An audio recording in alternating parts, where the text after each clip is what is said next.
Mango season 2024 শুরু হয়ে গেল ভিউয়ার্স। এপ্রিল মাসে নেমডক মাই 4 আম দিয়ে আমরা স্টার্ট করেছি। এখন মোটামুটি মাঝে মাঝেই বেশ কিছু আম হারভেস্ট করছি। পরবর্তীতে আরেকটা ভিডিওতে দেখাবো আপনাদের। আজকে আপনাদের জন্য আমি আমাদের দেশি হিমসাগর আম, যেটা প্রথম 2-3টা আম আমি হারভেস্ট করেছি, ওইটা থেকে এই দেশি হিমসাগর আমটা রিভিউ করে দেখাবো। গত বছর আমার হিমসাগর গাছে আম হয়নি এবং আমার রিভিউ করা ছিল না। এবছর আমি শুরুতেই হিমসাগর আমটা হারভেস্ট করেছি এবং অতি তাপমাত্রার কারণে অনেক আমই তাড়াতাড়ি পেকে যাচ্ছে। আমি এর আগে একটা হাড়িভাঙ্গ হারভেস্ট করেছি এবং অন্যান্য আমও করছি, পরবর্তীতে আপনাদের দেখাবো। Hello everyone, welcome back to mango Mac Bangladesh. Viewers, শুরু করা যাক 2024-এর দেশি বিখ্যাত আম হিমসাগর দিয়ে। কালারটা ইয়েলো এবং গ্রিনের একটু সমন্বয় আছে। ভিউয়ার্স, এটা কিন্তু মোটামুটি অ্যারোমেটিক ম্যাঙ্গো হিমসাগর। আমি ভালো একটা অ্যারোমা পাচ্ছি। দেখা যাক ভিতরের কালারটা কেমন। হিমসাগরের ভিতরের কালারটা কিন্তু একবারে ডার্ক অরেঞ্জের মতো সুন্দর কালার। ওয়াও, চমৎকার একটা মিষ্টি গন্ধ। বিসমিল্লাহির রহমানির রহিম। সবার প্রিয় হিমসাগর।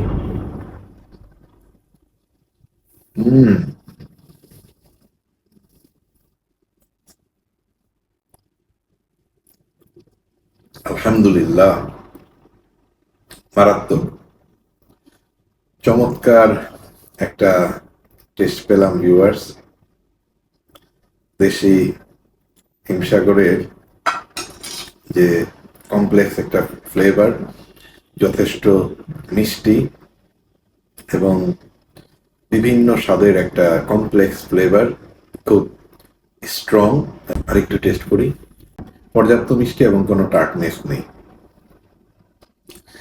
স্কিনটা কিন্তু একটু থিক, যথেষ্ট স্বাদ। টেক্সচারটা যথেষ্ট স্মুথ এবং একটু ফার্ম, খেতে যথেষ্ট ভালো লাগে। মুখে দিলে গলে যায় এরকম না, কিন্তু যথেষ্ট টেস্টি। প্রোডাক্টিভিটি নিয়ে যদি বলি, এটা রেগুলার বিয়ারার না। আমার গাছেও গত বছর আম হয়নি, এবার হয়েছে। আপনাদের একটু ছবি দেখাবো। এবার কিন্তু বেশ ভালো ফলন হয়েছে। এত ঝড় বৃষ্টি, শিলাবৃষ্টি, প্রচণ্ড খরা, তারপরেও যথেষ্ট ভালো এবার আমি বলবো আমার কাছে প্রোডাকশন হয়েছে। তবে এটা প্রতি বছর ফলন দেয় না। হারভেস্টিং টাইমটা আমার কাছে এবার মনে হচ্ছে একটু আর্লি হয়ে গেছে। সাধারণত জুন মাসেই হারভেস্ট করা যায় হিমসাগর আম। ডিজিজের ব্যাপারে আমার বাগানে আমি তেমন এর কোনো রোগ পাই না। স্বাভাবিকভাবে আমি জাস্ট ফরেমন ট্র্যাপ ইউজ করি, দ্যাটস ইট। তেমন আমার কাছে কোনো রোগের প্রবলেম হয় না। ভিউয়ার্স, আমাদের সাথে ব্রিক্স মিটারটা আছে, আমরা মিষ্টতাটা একটু চেক করে দেখব। আমরা শুরুতেই পানি দিয়ে ক্যালিব্রেট করে নিব। আমরা অলরেডি 0 করে নিয়েছি। খাওয়ার সময় যথেষ্ট ভালো মিষ্টতা পেয়েছি। এবার দেখি ব্রিক্স মিটারে কেমন আসে।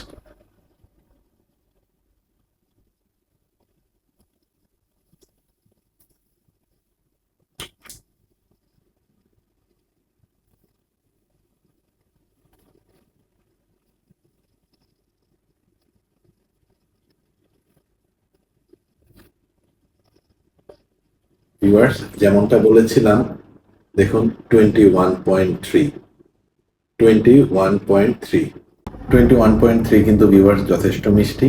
অবশ্যই এবছর হিমসাগর আমের স্বাদ নিতে ভুলবেন না। ভিউয়ার্স, ম্যাঙ্গোম্যান বাংলাদেশ আপনাদের মাঝে বিভিন্ন আমের রিভিউ নিয়ে হাজির হয়, বিভিন্ন প্রতারণা সম্পর্কিত ভিডিও নিয়ে আপনাদের সাপোর্ট করতে সাহায্য করে। আপনারা অবশ্যই সাবস্ক্রাইব করে রাখবেন। ম্যাঙ্গোম্যান বাংলাদেশ স্থাপিত ফ্লোরিডা ফার্মসের মাধ্যমে আমার সরাসরি কালেকশন করা ফ্লোরিডা ইউএসএর যে জাতগুলো আছে আপনাদের মাঝে ছড়িয়ে দেওয়ার চেষ্টা করছি। জুলাইয়ের শেষ নাগাদ খুব সম্ভবত আমরা আমাদের সেলসটা স্টার্ট করতে পারবো। দোয়া করবেন আপনারা। দেখা হবে আপনাদের সাথে নতুন আরেকটি রিভিউ নিয়ে। ভালো থাকবেন সবাই। আল্লাহ হাফিজ, টাটা।